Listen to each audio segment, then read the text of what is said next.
Sir पहले visuals कर ले थोड़ा सा विजुअल। अरे बैठ गए चल। अरे अमन उधर हो ना यार। चल चल रेडी रेडी। पूछे पूछे सर यहाँ पे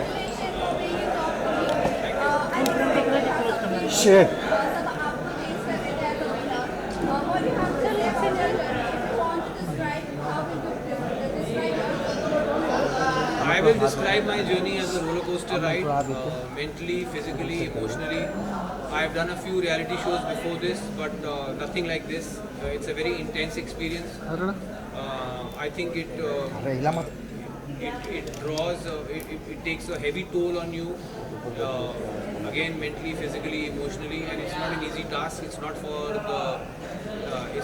the light-hearted. It's not for the क्या होता है face? What-hearted? faint-hearted. Faint-hearted. It's not for the faint-hearted.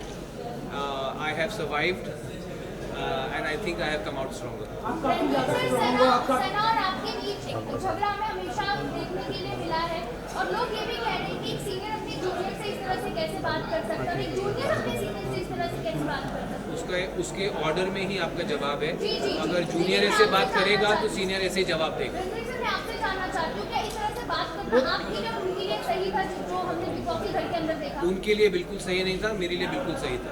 Next question. You are done, you done 3 question. चलो नेक्स्ट एनीवन। किशन किशन कोई क्वेश्चन है कि उनको पूछ रहे? हाँ सवाल तो 32 ही दिखा रहा है। और चिकन लेके बैठेंगे। मटन बोला था। मटन मटन कभी प्लान है सर? जैसे तुम लोग छोड़ोगे भाई। रणवीर सर आगे की क्या प्लानिंग है आपकी? कुछ आप बताना चाहेंगे क्या? आगे क्या करना चाहिए? कोई खतरों के खिलाड़ी आप बनना चाहेंगे अलग अलग से? दोस्त आपकी उम्र शायद बहुत कम है। मैं ऑलरेडी 11 साल पहले खतरों के खिलाड़ी कर चुका हूँ। रोहित सर का पहला सीजन था। मेरा कोई कोर एम्बिशन नहीं है रियलिटी टीवी। ये मैं सिर्फ बीच में जब टाइम होता है, काम नहीं होता तो मैं रियलिटी टीवी शो कर लेता हूँ एक्सपीरियंस के लिए।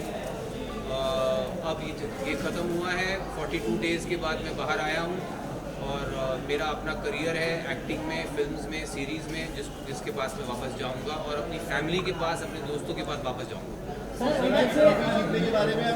क्या सर? सना ट्रॉफी जीतने के बारे में मैं यही कहूँगा कि बिग बॉस का और जो जनता ने जो वोटिंग हुई है उसको मैं सर आंखों पर मानता हूँ। हालांकि मेरे हिसाब से उनसे कहीं ज़्यादा डिजर्विंग लोग थे जीतने के। सर बिग बॉस एक रियलिटी गेम है पर कहीं ना कहीं लोग कह रहे हैं इस बार बिग बॉस ने एक रियलिटी गेम खुद से खेल दिया क्योंकि जिस तरह से लवकेश, अरमान मलिक जैसे लोगों घर वालों के वजह से बाहर गए ना कि वोटों के दौरान, काफ़ी लोगों का कहना है ये अनफेयर है। इसके आपका क्या? बिल्कुल अनफेयर नहीं है। आई थिंक जो सिर्फ अगर सोशल मीडिया फॉलोइंग के बेसिस पे लोग अगर शो में रहेंगे फिर तो इससे अच्छा है कि जिसकी सबसे ज़्यादा सोशल मीडिया फॉलोइंग है उसको सीधा ट्रॉफी दे दो। सर सना नहीं तो कौन डिजर्विंग था? जी सना नहीं तो डिजर्विंग कौन था? मैं था, अरमान था और भी लोग थे।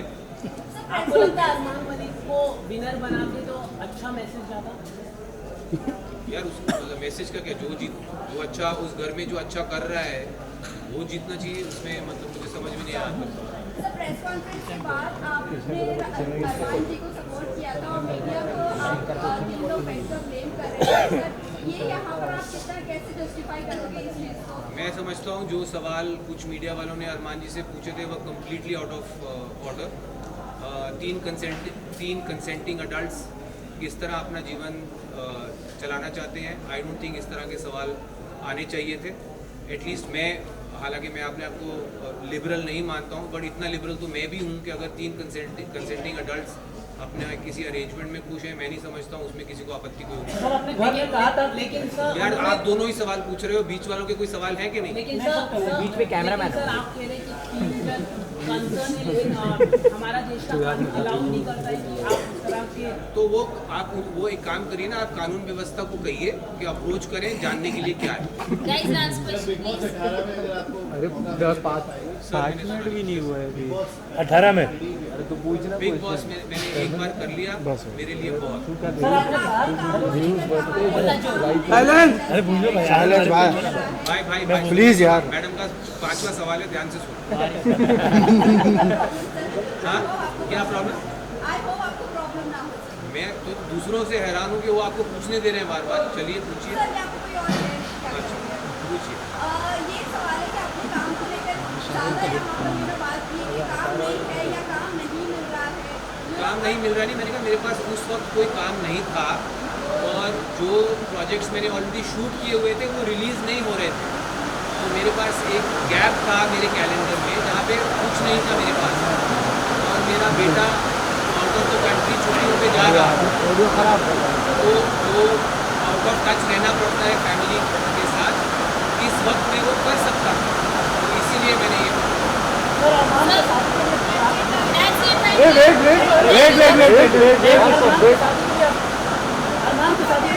अरे रुको अभी रिलीज नहीं हुआ है। मुझे अभी पता लगा है कि वो रिलीज अभी पता लगा है यहाँ आने से पहले।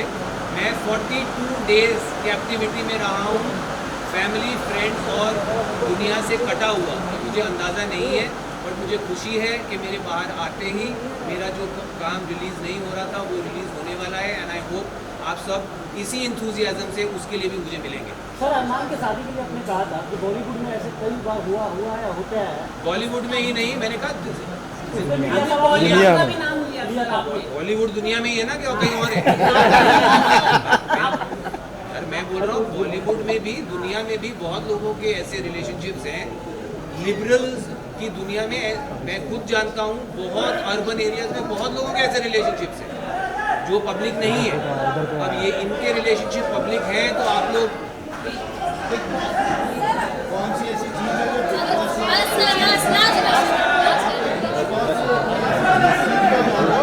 आवाज आएगा।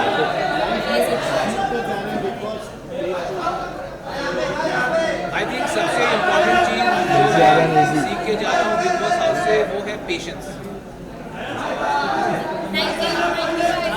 Sir picture Ravi bro, sir picture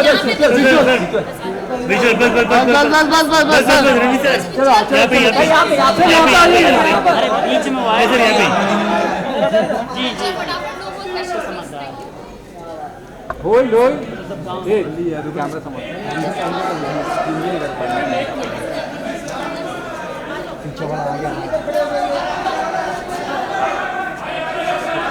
Ranveer sir look Ranveer sir ऐसा वाला। Thank you sir.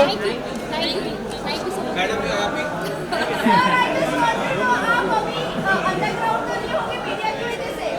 Underground hobby तो होके आया हूँ, इससे ज़्यादा अंडरग्राउंड तो मेरी खबर खोल दो।